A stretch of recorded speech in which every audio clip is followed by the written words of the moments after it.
सांगलीच्या जागेवर मवियातला वाद विकोपाला गेलाय। सांगलीची जागा ठाकरे गटाने जाहीर केली असून मवियाने जाहीर केलेली नाही असा टोला काँग्रेस आमदार विश्वजित कदमानी लगावलाय।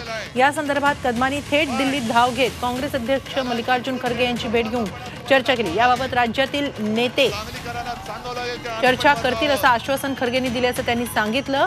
कोल्हापूरच्या बदल्यात सांगली असं ठरलं नव्हतं असं प्रत्युत्तरही कदमांनी संजय राऊतांना दिलं। तर सांगलीची निवडणूक लढवणारच असा निर्धार काँग्रेसचे इच्छुक विशाल पाटील यांनी केलाय। कोल्हापूर ही आमची हक्काची जागा होती। तिथे आम्ही साधारण 30 वर्षे ती जागा आम्ही लढतो आहोत। यावेळेला ती सिटिंग जागा होती, पण छत्रपती शाहू महाराजांचं नाव पुढे आल्यावर आणि ते काँग्रेसच्या चिन्हावर लढतायत असं त्यांनी सांगितल्यावर आम्ही त्याच्यामध्ये कोणताही वादविवाद न करता आम्ही ती जागा काँग्रेससाठी सोडली। पश्चिम महाराष्ट्रामध्ये आमच्याकडे एखादी जागा असावी आणि सगळ्यांनी मिळून त्या जागेवरती विजय मिळवावा अशी आमची भूमिका आहे आणि त्यानुसार सांगलीची जागेची आम्ही मागणी केली आणि मला असं वाटतं तो विषय संपलेला आहे।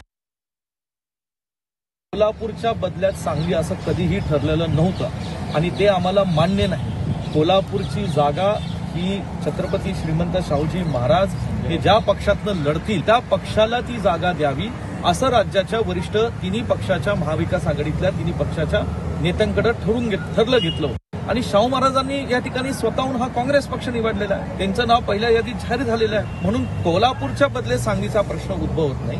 हातकलंगी जागा सांगली हातकलंगे लोकसभा मतदारसंघाचे शिवसेनेचे खासदार होते। हातकलंगेमध्ये या ठिकाणी शिवसेनेला लढावी, महाविकास आघाडीमध्ये आदरणीय राजू शेट्टी साहेबांना घ्यावं